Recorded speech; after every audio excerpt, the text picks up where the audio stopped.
Assalamualaikum warahmatullahi wabarakatuh. Para warga Bandung, tentunya dalam podcast DPRD Mendengar kali ini, tentunya sekarang masyarakat dibuat resah dan juga bahkan khawatir terkait dengan adanya perkembangan yang sangat tinggi, sangat meningkat berkaitan dengan angka LGBT atau lesbian, gay, biseksual, dan juga transgender.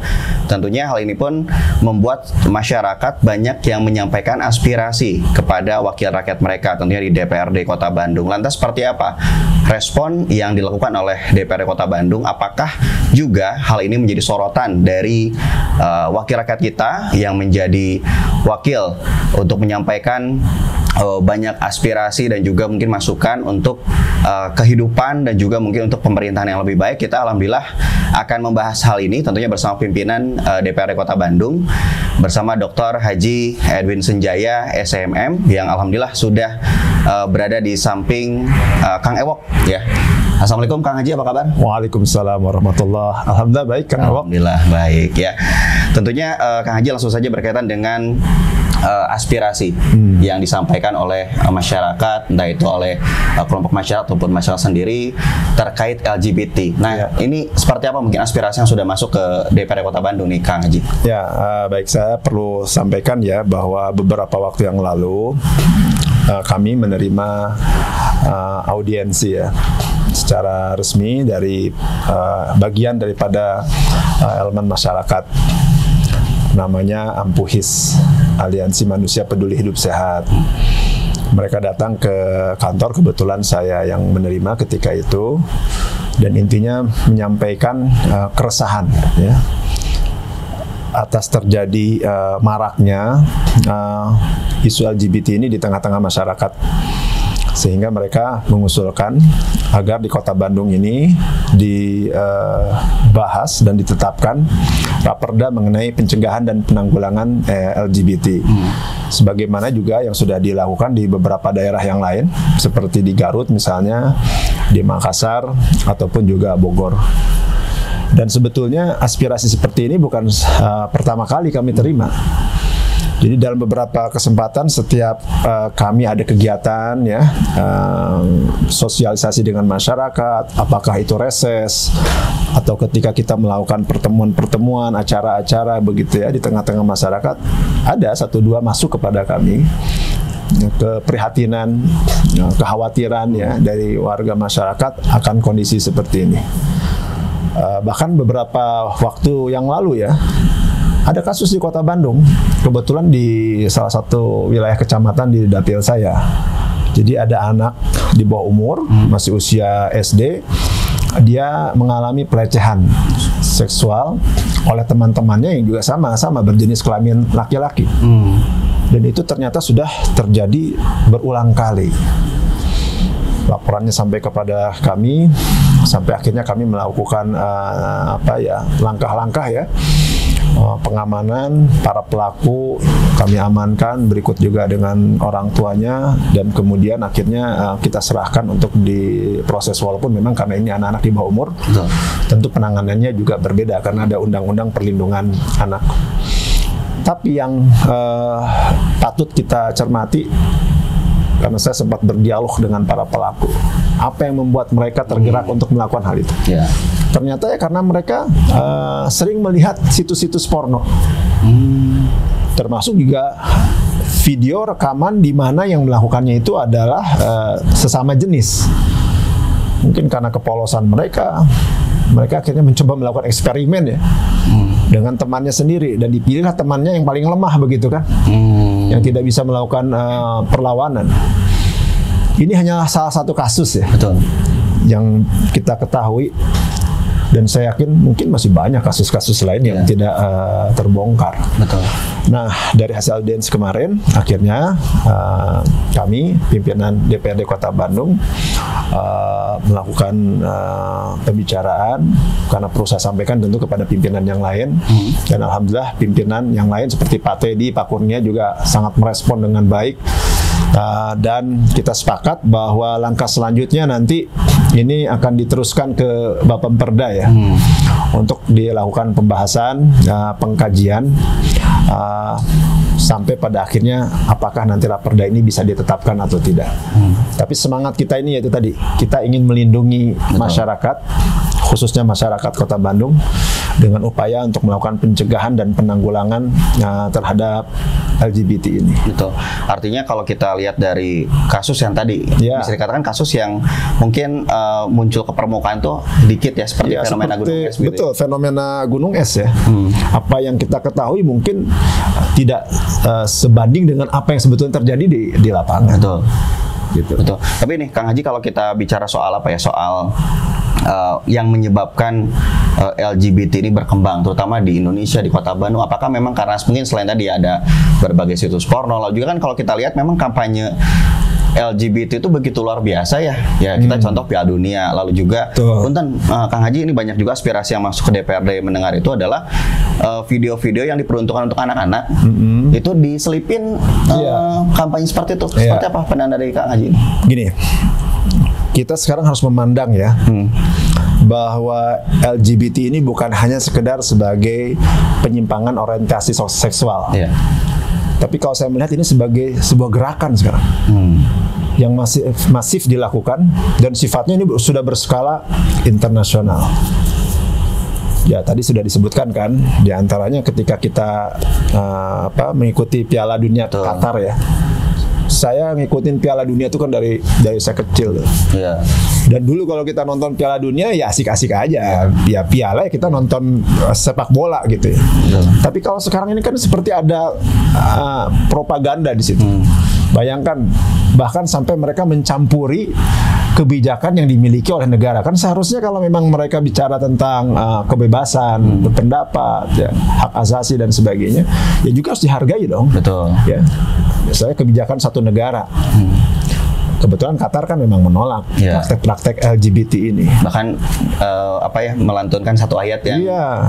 Tapi bagaimana coba akhirnya pihak-pihak ini kan menyerang dengan berbagai cara. Dan ini sebagai satu bukti bahwa ini sudah menjadi sebuah gerakan. Dan kita juga mendapatkan informasi bahwa mereka juga mengeluarkan biaya yang tidak sedikit ya, supaya LGBT ini bisa bukan hanya diterima, tapi yang lebih parah itu kan seolah-olah mengajak. Ya. Ini bahkan diperlakukan sebagai sebuah gaya hidup kita. Ya. Jadi artinya kalau orang yang nggak menerima LGBT, kalau orang yang tidak mendukung LGBT, ini udah ketinggalan zaman.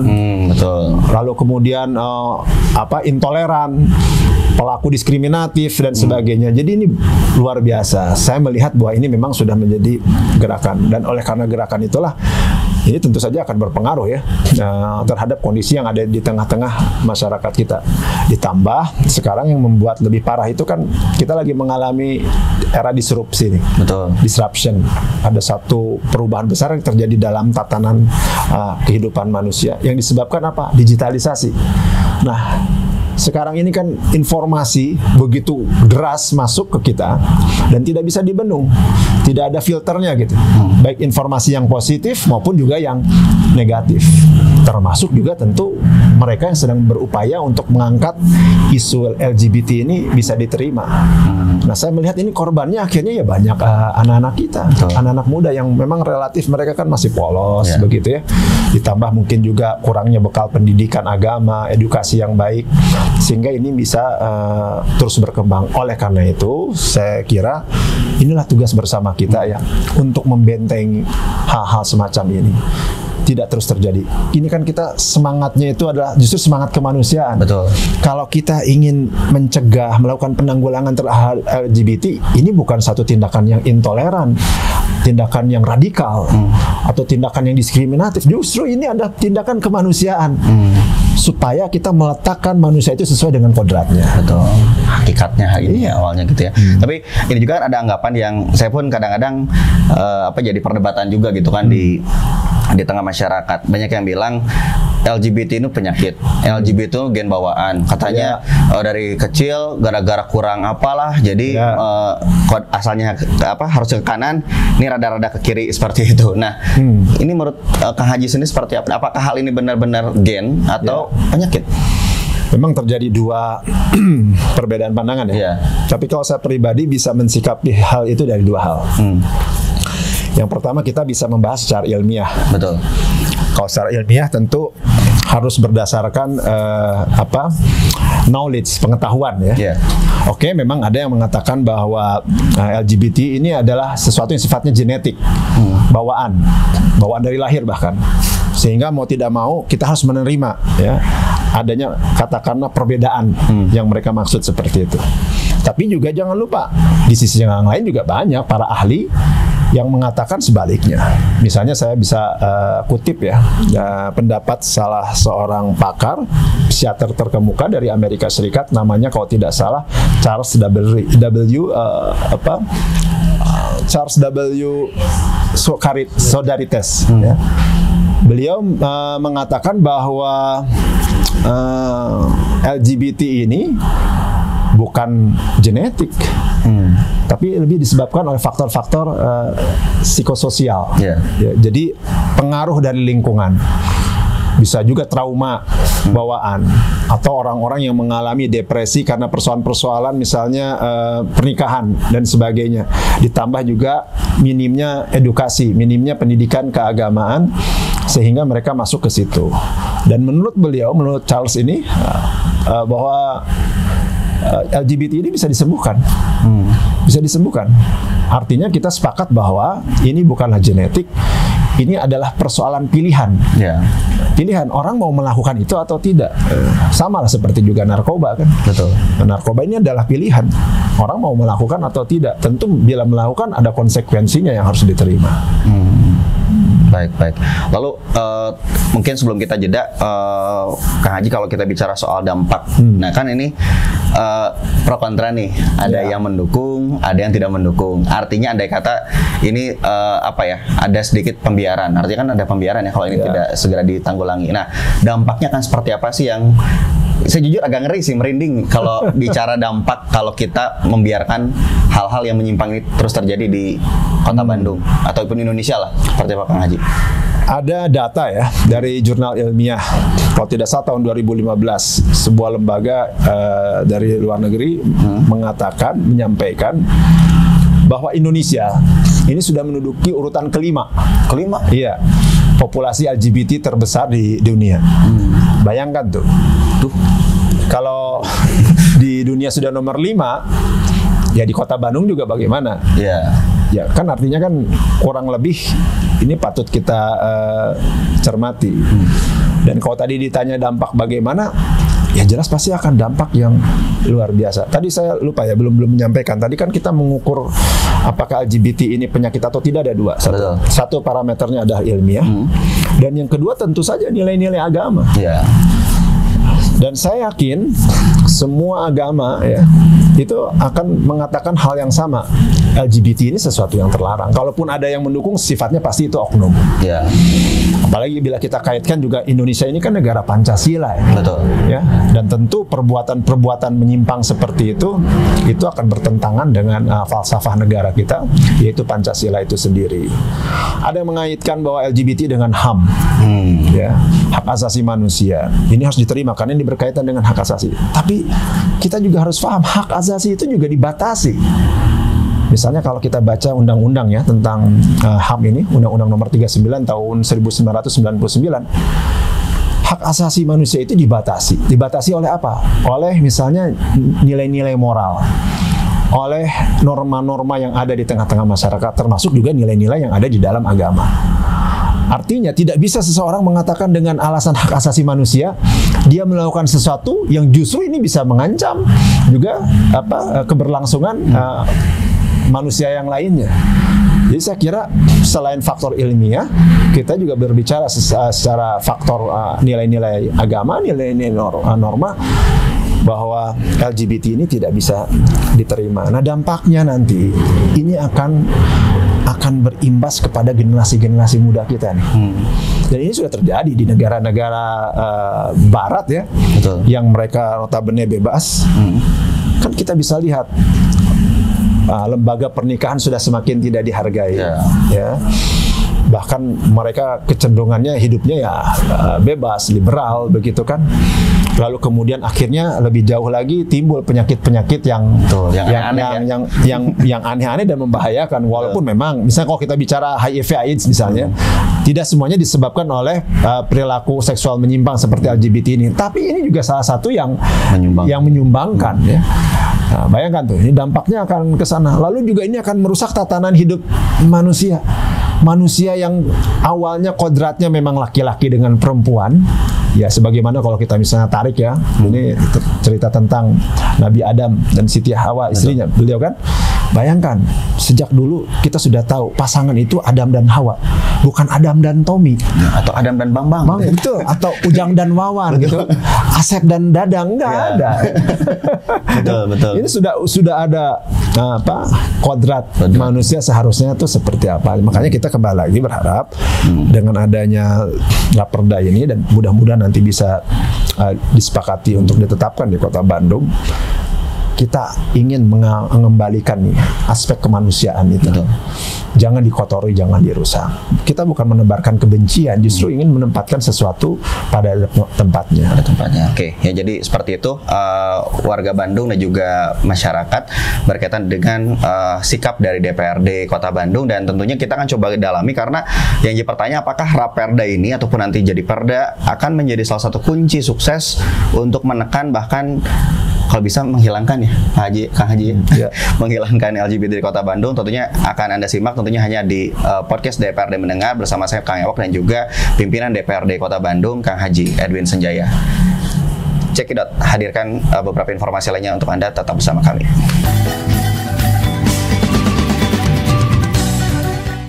Kita lanjutkan pada sesi kedua, masih mendalami berkaitan dengan isu LGBT yang berkembang. Bahkan kalau tadi Kang Haji Edwin sampaikan, menurut data kelima terbesar, artinya kan ini isu yang bukan main-main, lah. Bukan sembarang isu yang istilahnya membuat kita jadi bukan soal isu kemacetan, ini lebih bahaya daripada isu kemacetan, isu banjir dan sebagainya, soal masalah sosial ini. Nah, mungkin bisa ditambahkan lagi nih Kang Haji Edwin soal dampak sosial yang paling Anda khawatirkan dan juga masyarakat khawatirkan ketika menyampaikan aspirasi ke wakil rakyat, seperti apa nih Kang Haji? Ya pasti dari setiap perilaku manusia itu akan ada dampak ya. Betul. Nah, saya teringat ada satu teori namanya teori differential association, atau lebih dikenal dengan teori perubahan cara pandang. Maksudnya gini, kalau saya sederhanakan, maksud dari teori ini sesuatu yang salah begitu ya, karena dibiarkan terus-menerus terjadi, akhirnya yang salah ini jadi benar. Yang benar jadi salah. Iya, di dalam pandangan masyarakat. Dan dari teori ini juga bisa membuktikan bahwa yang namanya LGBT ini sesuatu yang menular.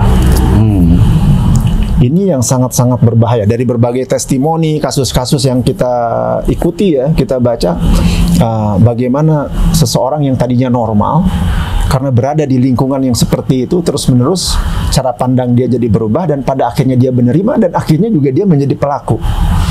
Nah, ini kan yang sangat-sangat kita khawatirkan dan harus kita jaga. Jangan sampai masyarakat, khususnya apalagi yang ada di Kota Bandung, dan kita ini kan memiliki moto kan Kota Bandung yang bermartabat, kota yang agamis. Artinya agamis itu bukan berarti terikat oleh hanya salah satu agama saja ya, tapi kota yang mengedepankan nilai-nilai agama ya, dalam membangun kehidupan masyarakatnya. Dan saya, seperti yang tadi saya sampaikan, saya kira semua agama sama. Mereka juga akan memberikan pelarangan terhadap LGBT ini, dan difahami bahwa LGBT memang sesuatu yang bisa merusak. Sehingga ya insya Allah saya ya secara pribadi maupun juga dari fraksi kami, fraksi Golkar, akan tetap konsisten mendukung untuk pelaksanaan Raperda ini. Dan insya Allah saya juga yakin kawan-kawan kami yang lain dari fraksi-fraksi yang lain ya, seperti juga kemarin kita berbicara dengan pimpinan yang lainnya ya, insya Allah juga akan mendukung. Dan Raperda ini memang tidak bisa hanya dikerjakan oleh satu pihak saja. Oh bukan, ini kan kolektif kolegial, ini kesepakatan bersama. Dan nanti kalau misalnya ini bisa betul-betul diwujudkan, ditetapkan di Kota Bandung, ini merupakan prestasi bersama, bukan hanya satu atau dua pihak. Ini prestasi bersama hasil kinerja dari DPRD Kota Bandung. Baik. Tapi banyak juga masyarakat, kalau kemarin saya pantau juga di media gitu Ya. kan, banyak masyarakat yang merespon, alhamdulillah nih akan segera ada perdanya. Banyak yang berpikir, oh mungkin Pak Geto atau seminggu depan gitunya udah terbentuk. Nah, Ya. mungkin bisa dijelaskan juga nih tahapan raperda hingga Ya. akhirnya disahkan. Jadi Ya. perda itu seperti apa nih Kang Haji? Oh, nggak sesederhana itu ya. Gampang nggak? Jadi nggak bisa Pak Geto gitu ya? Enggak, Nggak bisa ya? Jadi ini masih panjang. Betul. Dan nanti akan dibahas dulu di Bapemperda apakah raperda tentang LGBT ini akan dilakukan pembahasan di tahun 2023 ini. Atau mungkin baru nanti bisa ditetapkan di tahun yang akan datang. Kenapa? Karena kan kita sudah ada program ya, Prolegda yang sudah ditentukan. Kalau tidak salah di tahun ini, kalau saya tidak salah ada 12. Nah, apakah nanti Bapemperda ini bisa masukkan ke dalamnya, dan nanti bentuknya apakah menjadi perda inisiatif dari DPRD atau juga justru pengajuan dari pemerintah Kota Bandung. Karena kalau saya mengikuti informasi berita yang ada juga di media, Pak Wali Kota sendiri kan juga mendukung ya akan adanya raperda ini. Jadi artinya bisa saja merupakan perda inisiatif atau merupakan perda yang diajukan oleh pemerintah Kota Bandung. Betul. Nanti setelah ditetapkan, misalnya katakanlah mudah-mudahan ya di 2023 ini kita melakukan pembahasan, itu nanti di dalam kita akan melakukan penyusunan naskah akademik. Nanti biasanya juga kita akan mengundang berbagai pihak yang berkepentingan dalam masalah-masalah ini. Bisa saja dari Dinas Kesehatan, Dinas Pendidikan, lalu tokoh keagamaan, tokoh pendidikan, bahkan mungkin juga dari kalangan praktisi LGBT itu sendiri. Ya. Selain juga tentu kita akan berkonsultasi, berbicara dengan pakar-pakar hukum. Ya, karena tentu ini juga akan melibatkan aspek legal kan ya, dalam pembahasan ini. Jadi sebetulnya ini masih panjang. Tapi ya itu tadilah, kita akan berupaya ya, berjuang. Terlepas pasti ini akan ada pro dan kontra. Kemarin saja kan kita lihat ini sudah banyak yang langsung bereaksi, seperti kebakaran jenggot. Walaupun dia belum tentu punya jenggot seperti Kang Ewok ya. Tapi saya melihat sudah kebakaran jenggot, dan mereka mengkait-kaitkan ini dengan isu HAM, bahkan dengan politik identitas yang menurut saya sudah terlalu lari kemana-mana. Semangat kita ini semangat kemanusiaan. Semangat kita ini justru ingin menjaga, mengawal manusia gitu ya, sesuai dengan kodratnya. Dan justru kita ingin melakukan kebaikan-kebaikan di tengah-tengah masyarakat. Nah, itu dia. Jadi untuk masyarakat Kota Bandung, khususnya Kota Bandung ya, ataupun Jawa Barat, tentunya kita berharap semoga apa yang dilakukan oleh teman-teman DPRD Kota Bandung ini diberikan kemudahan ya. Karena kan tadi butuh banyak aspek yang perlu dilengkapi, belum lagi data yang valid yang harus dipertanggungjawabkan ya. Iya, harus ada data-data juga yang valid. Betul. Dan karena gini misalnya yang sekarang nonton nih, Kang Haji, saya punya data nih terkait kasus LGBT dan sebagainya, ini bisa disampaikan juga artinya ya? Bisa. Ya. Dan ya sebenarnya itu tadi ya, kita fokusnya itu kan isu yang berkembang kan seperti kita anti LGBT. Betul. Sebetulnya yang lebih kita lakukan itu fokusnya ingin kepada pencegahan dan penanggulangannya. Bagaimana kita misalnya bekerja sama dengan pendidikan ya, untuk memberikan edukasi kepada para pelajar gitu kan, generasi muda, supaya mereka tahu gitu, sadar, oh ini adalah sesuatu yang harus dihindari dan ditinggalkan, dijauhi. Lalu sebaliknya juga kita berpikir bagaimana kepada mereka yang sudah terlanjur ada di situ, supaya disadarkan, supaya mereka kembali ya kepada kodratnya. Mungkin apakah nanti kita melakukan upaya-upaya rehabilitasi, konseling dan seterusnya, kenapa tidak gitu. Tapi yang terpenting orang harus sama-sama dulu sepakat dulu nih. Semangatnya sama dulu. Harus sama dulu. Wah, ini sesuatu yang salah. Harus itu dulu gitu. Kalau misalnya masih banyak orang bicara ini melanggar HAM. Ada orang berbicara bahwa ini adalah genetik, bawaan dan seterusnya. Ini nggak akan pernah selesai. Kita harus sepakat dulu bahwa ini sesuatu yang salah. Karena sudah salah, ya harus kita perbaiki. Sama seperti narkoba, saya kira juga demikian. Karena ketika sudah, ini posisinya belok nih, gitu ya, harus diluruskan lagi. Jalan yang lebih benar lagi, seperti itu ya. Nah, tapi pertanyaan ini menjadi salah satu hal yang menarik juga nih soal perda, andai kata sudah disahkan gitu kan. apakah hal ini menjadi kunci? Andai kan sudah perda sudah disahkan, tapi tentunya kan tidak akan berjalan mulus kan pastinya gitu. Karena anggap saja sudah ditetapkan ya. Betul, anggap saja sudah ditetapkan. Nah, apakah itu jadi kunci satu-satunya atau ada hal yang lain nih yang kira-kira menjadi bisa membantu agar tadi ya pencegahan dan juga penanggulangan LGBT bisa kita ini punya perda banyak ya. Iya. Di Kota Bandung ini sudah menghasilkan puluhan bahkan mungkin ratusan perda. Ya. Tapi banyak juga yang tidak efektif. Kenapa? Karena satu, kurang tersosialisasi tidak disosialisasikan ya kepada masyarakat. Terus yang kedua, kurang juga pengawasan. Kan setelah ada perda, setelah ada payung hukum harus ada pengawasan dong. Pengawasan agar perda ini benar-benar dilaksanakan oleh masyarakat Kota Bandung. Jadi sebenarnya setelah nanti perdanya juga ditetapkan bukan berarti selesai perjuangannya. Betul. Kalau tidak disosialisasikan, lalu kemudian juga tidak diawasi, ya saya kira akan sia-sia ya. Bahkan LGBT ini akan terus berkembang. Nah, selain perda, ya saya kira ini juga harus ada langkah-langkah yang dilakukan secara konkret ya oleh semua stakeholder, oleh semua pihak yang berkepentingan di Kota Bandung. Bahkan saya berharap pemuka-pemuka agama gitu ya, bisa lebih aktif ya untuk menyampaikan bahaya dari LGBT ini lah. Saya kira semua agama kan juga sama begitu ya. Ini harus terus diangkat. Begitu pula dengan pemerhati-pemerhati sosial, lalu mereka yang ada bergerak di bidang pendidikan dan yang lain-lain, kesehatan. Ini harus semua bekerja bersama-sama sampai akhirnya LGBT di Kota Bandung khususnya bisa diminimalisir. Ya, itu dia ya. Tentunya itu merupakan semangat yang luar biasa tentunya ya, yang perlu kita dukung juga. Tapi soal konseling sendiri nih, sejak berita ini kan viral seminggu yang lalu lah ya, ketika Kang Haji Edwin sudah menyampaikan di media, lalu juga di mungkin media sosial yang sebagainya soal isu ini. Ada tidak nih orang yang contoh ada lembaga yang tiba-tiba ngontak DM Kang Haji Edwin di Instagram, saya punya pengalaman untuk dalam tanda kutip ya menjadi konseling, bisa jadi menyembuhkan juga. Saya mau bantu dong DPRD dan sebagainya, itu udah ada belum? Sampai hari ini belum ya? Belum ya? Sampai hari ini belum kalau yang menawarkan. Betul. Tapi saya tahu persis ada rekan-rekan saya yang kebetulan mereka bergerak di bidang pengobatan ya. Misalnya kalau di praktisi dakwah Islam tuh mereka ada terapi ruqyah kan.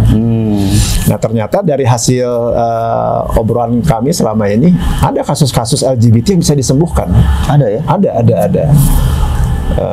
Bisa disembuhkan dengan mereka melakukan pertobatan gitu kan ya, lalu kemudian mereka kembali mendekatkan diri kepada Allah, diberikan pemahaman yang lebih kuat terhadap syariat agamanya begitu ya. Akhirnya lambat laun mereka bisa meninggalkan betul-betul dan betul-betul sembuh. Betul sembuh ya. Padahal tadinya memang betul-betul ya praktisi. Tapi praktisi berat. Ya. Tapi kan kita tuh ada istilah tobat sambal, berarti benar-benar tobat tanah suha gitu itu mah ya? Ya, walaupun memang pasti kan ada proses ya. Betul. Semuanya juga. Selain itu juga ada testimoni ya dari beberapa rekan saya yang kebetulan mereka berprofesi sebagai psikolog atau psikiater. Mereka juga menerima kasus-kasus seperti itu.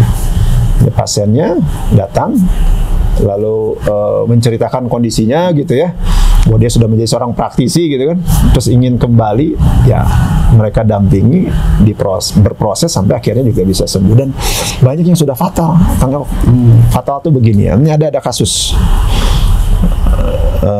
seorang pemuda dari keluarga baik-baik, tapi kebetulan strata ekonominya memang kurang berkecukupan. Betul. Cuman karena anaknya pinter, dia dapat beasiswa sampai lulus dengan nilai yang terbaik, lalu diambillah oleh salah satu perusahaan besar nih di Indonesia. Nah karena anaknya pinter, akhirnya dia diambil oleh big boss-nya langsung, ya, sebagai tenaga ahlinya gitu kan, orang kepercayaannya. Dan setiap big boss-nya ini melakukan perjalanan ke luar negeri, si anak pemuda ini dibawa. Tapi apa yang terjadi justru di situ jadi masalahnya. Karena ternyata pimpinan perusahaannya ini adalah seorang praktisi LGBT. Padahal sudah punya istri juga. Berjalan terus gitu ya. Berjalan. Dan apa yang terjadi kemudian, si anak pemuda ini terjangkit HIV, tertular. Dan akhirnya mau tidak mau masalah ini diketahui oleh orang tuanya kan.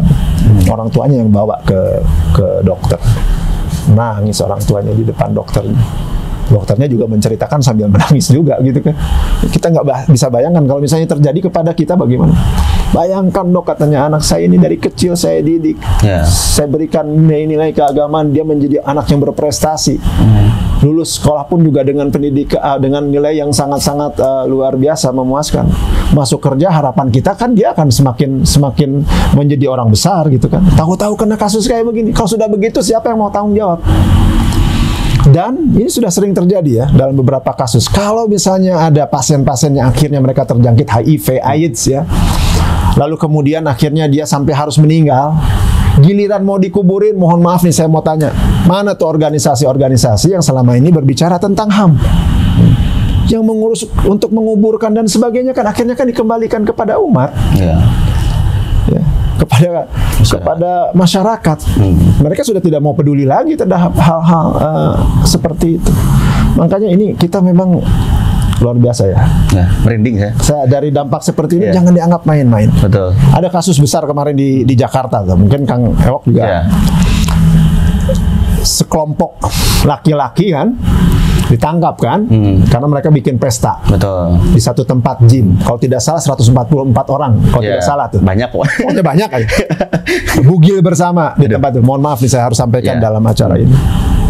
Setelah diperiksa dari 144 itu 125 ternyata punya istri. Dan istrinya nggak tahu kalau perilaku suaminya di luar seperti itu. Bayangkan kalau misalnya mereka ini kemudian menulari istrinya. Dengan penyakit yang mereka bawa karena pola hidup mereka di luar. Lalu kemudian istrinya ini akhirnya juga menulari anak-anaknya. Apa yang akan terjadi gitu?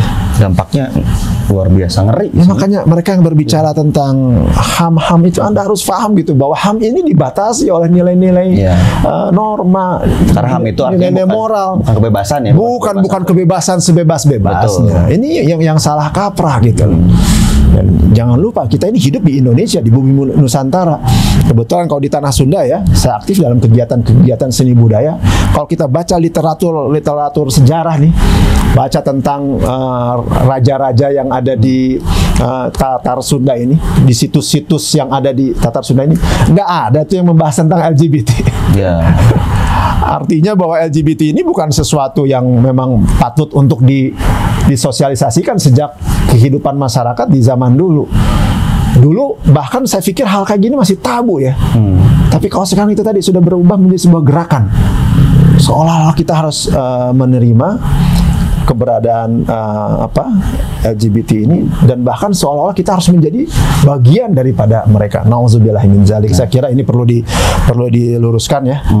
Dan kita cegah secara bersama-sama. Artinya tentunya kita patut tunggu ya, Kang Haji Edwin ya, bersama masyarakat, bantu teman-teman DPR. Ini saya merinding dengan ceritanya, ngeri kan. Kita punya anak juga kan. Iya. Saya punya anak laki-laki ya. Betul. Kalau dulu saya punya anak perempuan dan anak laki-laki. Kalau dulu mungkin kita lebih hati-hati, khawatir anak perempuan kita pergi dari rumah. Betul. Nah, kalau sekarang justru kita harus hati-hati, bisa terbalik juga. Anak laki-laki kita pergi dari rumah, terus ada teman laki-lakinya misalnya nginep juga di kamar gitu berduaan. Hati-hati juga itu Kang Ewok. Jadi harus lebih hati-hati pokoknya bagi orang tua ya. Karena sekarang banyaknya orang tua baru ya yang istilahnya harus lebih ekstra lah untuk menanamkan tadi nilai agama, nilai kesehatan dan sebagainya agar tadi terhindar dari hal seperti itu. Mungkin terakhir nih Kang Haji Edwin. Walaupun ini kayaknya 5 jam ini ya ngobrol soal ini mah gitu. Tapi apa nih mungkin pesan untuk masyarakat agar tadi ya bersama-sama kita bisa mencegah dan menanggulangi masalah ini. Ya, saya kira kita kembali ya kepada nilai-nilai luhur yang dibawa baik oleh agama maupun juga oleh para leluhur kita di negeri ini. Tadi saya sudah katakan berulang kali, agama manapun pasti akan melarang ya perbuatan LGBT ini. Lalu kemudian ada nasihat nih dari leluhur-leluhur kita di Tatar Sunda. Apa yang mereka sampaikan? Pancek dina galur, akur jeung dulur, babarengan ngajaga lembur. Pancek dina galur itu artinya teguh memegang norma, teguh memegang nilai-nilai moral, teguh memegang nilai-nilai luhur yang ada di tengah-tengah masyarakat. Dan kita tidak mau melakukan sesuatu yang sifatnya merusak tentunya, baik pada sesama manusia maupun juga kepada lingkungan. Dan yang kedua, akur jeung dulur, artinya damai begitu ya dengan sesama saudara kita, apapun suku bangsa agamanya yang ada di Indonesia ini. Dan yang terakhir, babarengan ngajaga lembur. Babarengan artinya bersama-sama menjaga tanah kelahiran kita, tumpah darah kita ini, termasuk juga kota Bandung yang sama-sama kita cintai dari segala hal yang bisa merusak, dari segala hal yang bisa berdampak buruk, termasuk diantaranya persoalan-persoalan sosial seperti narkoba, kejahatan, dan juga LGBT ini. Silih asah, silih asih, silih asuh. Mudah-mudahan dengan kesadaran seperti ini, insya Allah kita bisa mewujudkan kota Bandung yang bermartabat. Amin. Kota Bandung yang genah, merenah, tumaninah. Amin. Kota Bandung yang agamis dan menjadi tempat yang sangat layak untuk kita tinggali bersama. Gitu mungkin. Nah, Kang itu dia ya. Ewok. Yang menjadi perhatian, semoga hal ini bisa berdampak baik ya obrolan ini. Dan juga bagi para netizen warga Bandung juga, mangga ya yang misalkan tuh pengen langsung menyampaikan aspirasi, data ya, mungkin membantu wakil rakyat kita agar kerja juga dapat dipermudah juga, mangga bisa langsung ke Instagramnya Kang Edwin Senjaya, mangga di @Edwin Bule Senjaya, betul nggak? Kalau nggak salah betul. Edwin Bule Senjaya ya, ada bulenya soalnya saya ingatnya itu. Dan juga langsung ke Instagram DPR Kota Bandung. Insya Allah nanti admin juga akan menyampaikan langsung kepada wakil rakyat kita, begitu, karena kita tuh punya wakil rakyat. Ayolah kita sampaikan berbagai aspirasi yang baik, aspirasi apapun kepada wakil rakyat kita di DPRD Kota Bandung. Demikian mungkin saya Ahmad Fauzi ucapkan terima kasih Kang Haji Edwin. Sami-sami. Jangan bosan ya. Insya Allah kita ketemu lagi. Betul. Begitu juga kepada warga Kota Bandung. Hatur nuhun perhatosanana. Insya Allah nanti kita sambung lagi di lain kesempatan. Siap. Terus demikian mungkin dalam podcast DPRD Mendengar bersama pimpinan DPRD Kota Bandung, Dr. Haji Edwin Senjaya SMM, tentunya hanya dalam podcast DPRD Mendengar. Haturun. Assalamualaikum warahmatullahi wabarakatuh. Assalamualaikum warahmatullahi wabarakatuh.